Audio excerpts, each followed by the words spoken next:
Welcome, Specimen, to Sunday. We are on our last day of this weekend, our first weekend of February, and what we are doing now is picking up a collection of news and changes and additions that are going to come out in this few last hotfixes for the current patch 10.0.5 and also the news, what we know about already about patch 10.0.7, because we have gone up yesterday talking about the balance tuning, talking about the changes that will come with the hotfix of next week. There were quite a lot of changes, but that's not all that is coming out in the game. It's not just about buffing and nerfing specs. There is also things like changes to catch-up mechanisms, alt friendliness, as well as changes to the available content that will come up in 10.0.7. So after having talked about actual balance tuning, now it's time to talk about the rest of the stuff that has come up in-game already, or that will come in-game in 10.0.7.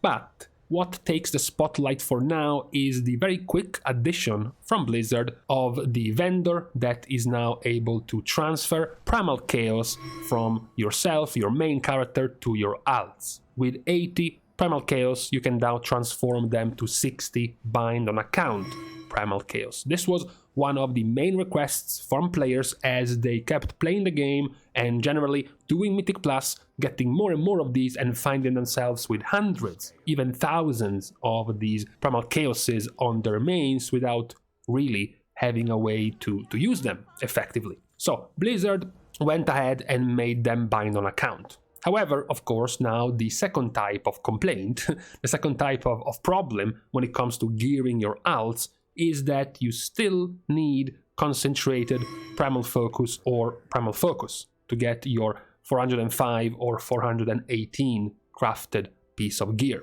And the design is very simple. To get a 418 piece of gear, you need 10 concentrated Primal Foci. To get 10 of them, you need to complete 10 plus 16 keys. 10 plus 16 keys are going to give you 150 Primal Chaos, which is exactly the amount of Primal Chaos you need to turn this into the item you will have to use for your crafting. So, in short, you actually do not need your main to send Primal Chaoses to your alts. You were going to get just the right amount of Primal Chaoses you needed from just doing Mythic Plus. And then the leftover ones you gained from the open world, you would have used them for the actual price of the item. So that's kind of the following complaint. Once players got their Primal Chaos as bind on account, finally, they realized, yeah, that's kind of not gonna fix the issue. However, if you can look at this from a bright side, from the glass half full point, being able to get a whole bunch of Primal Chaoses to one of your alts still means you can get a whole bunch of 392 item level pieces of gear crafted. Basically, the default Spark of Ingenuity piece of gear without any Primal Focus or concentrated Primal Focus added to the item, which is still helpful. I have been doing recently, for example, my Road to Keystone Hero series on my DK, and it would have definitely helped to be able to have my main send me some 300 or so Primal Chaoses so that I could quickly craft 5 pieces of 392 item level. When I was 330, right? That was going to be very, very good as an under-geared alt character. Then, as I start to do Mythic Plus, I start to do more and more Mythic Plus 10s. I can start to get one of those 405 materials to get my first higher item level pieces of gear. Then you get into plus 15s and plus 16s. You start getting the concentrated Primal Focus, and you start getting enough to craft the big piece of gear. So even if, yes, just having the Primal Chaos be bound on account is actually not going to do anything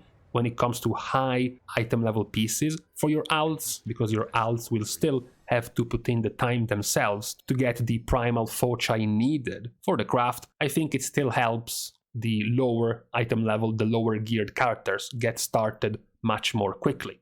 Besides this, when it comes to hotfixes already in game, we have a couple of changes. Number one, if you saw the video of a couple of days ago, that's exactly what's getting fixed. The answer to the question of the video of a couple of days ago was the fact that the character I was playing was bugged in its echoes. The echoes were not getting consumed when I was trying to consume them, and that was a bug which is now being bug fixed by Blizzard.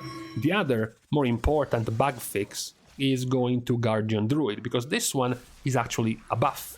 This one had been not working for quite a while, so now there has been a fixed issue where Tooth and Claw did not correctly grant 15% magic damage mitigation, which is a significant part of the defensive toolkit missing for Guardian Druid, especially given how weak they are to magical damage already. So now this will effectively play out as a buff to Guardian Druid, who suddenly gets 15% magical damage reduction back. The other change Blizzard has implemented is an attempt to stop the degeneracy that had been going on recently in Mythic Plus, which is the Deplete meta. This was caused by the ease of completion of Shadowmoon Burial Grounds and Court of Stars.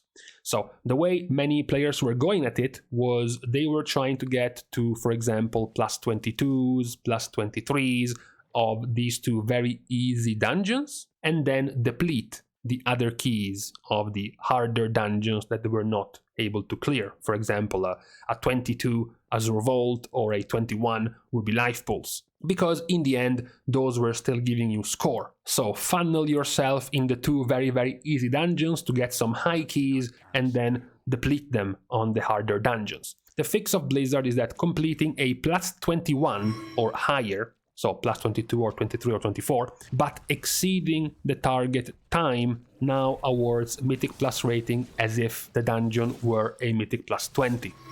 Regardless if the out of time key was a 21, a 22 or a 23, it goes back down to being a timed plus 20. That's the main major change that has been happening, and also for the record this is retroactive. So many players have had their scores, let's call them readjusted after this change, if they had many out of time high keys of those dungeons like Nokud Offensive or Halls of Valor or Ruby Life Pulse, out of time at plus 23, plus 22, plus 21, now the scores is getting normalized back to be a timed plus 20. And also, as Blizzard points out, is that they feel safe in having this change, because this change is going to affect nothing actually tangible in game in terms of rewards, because all of the rewards of Mythic Plus end, all of them, they stop at plus 20. Past that, you only have the hero, you only have the Thundering Hero title. So they want to make sure that the competition, the competitive part of Mythic Plus is done by trying to time the keys higher and higher, rather than continuing this meta of timing Shadowmoon Burial Grounds plus 23 and then go deplete a bunch of other harder keys. And to be fair, none of this would have happened if we actually had those two very easy dungeons being a little bit more in line with the rest of the difficulty for the season, and not being such easy to complete outliers to the point where players started to abuse them. The last of the bits related to the hotfixes, not tied to patch 10.0.7, but instead going live quite soon. We are getting the uncapping of Valor points. The uncapping of your Valor, meaning that you can now just continuously spam Mythic Plus at whichever level you feel more right for you to get as much Valor as you can to start upgrading any gear, all gear that you have, all the way up to 415 item level, which is the current cap of Mythic Plus gear. This is of course very good for the more laid-back, casual player base. It's also very good for the Mythic Plus only player base or heroic raiding player base, which does not have access to 418, 21, 24 kind of item level pieces from the raid. So this will still be a very good addition to the game. It's obviously not going to be nearly as relevant for players who raid, because by this point the majority of them will be at 415 or higher, meaning that, you know, Mythic Plus gear starts getting overwritten most likely. There's going to be, of course, a few situations, you know, perhaps you loot finally a specific ring, maybe even with a socket, or perhaps you finally loot one of your best in slot trinkets. Even then, it might still be pretty good for you to be able to have uncapped valor, because you are now with like 0 valor left, but you finally loot the trinket you wanted. It's at 398 or 402, and you would have needed some 2000 valor to get it all the way up to 415, and that meant waiting for like 3 weeks. Now, with the uncapped valor, you can get it basically in a single day of grinding Mythic Plus. And this is just the worst possible case scenario. This is just for the players who already have very, very high item level. For everyone else, it's just a very good addition. It's a very good addition for everyone, including the alts of the players who did not need this change, like myself, for example, on my Death Knight. This would just be much better for being able to grind and raise your item level much more quickly without being barred by this artificial cap of valor we have gotten at this point for the first couple of months of the season. The season releasing on, what was that, December the 12th or 13th? Now it's gonna go live on February the 14th. So effectively, the valor cap lasted for 2 months of the season. Besides these hotfixes already put in the game, we have some news about 10.0.7. We have the catch-up gear. For the moment, this catch-up gear is at 385 item level. It's the equivalent of the Storm Sigil upgraded pieces of gear you can already get in-game from the Primal Storms.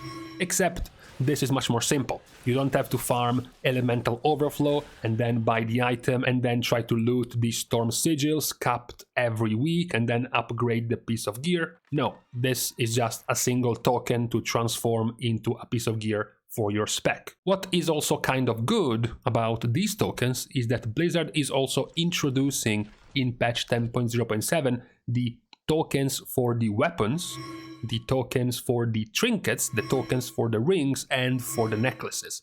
So now you actually have the possibility to gear the entire character in all of its armor and weapon and accessory slots from just these tokens in the new zone. You can supposedly find them from delving in the vaults, you can find them from defeating the rares in the new zone, you can find them from doing the storm event in the new zone as well. And I would say it is pretty good, because don't forget, even though we are getting a pretty accelerated amount of patches, right? 10.0.5 and then 10.0.7, we are still in the same tier, right? Usually in Shadowlands or BFA, we would see this open world item level rewards increase over time, but we were also going past and past, deeper and deeper into the expansion and getting higher and higher item levels. We are still at the same item level as the release of the expansion, the release of the season. So now, even when 10.0.7 comes out, we still have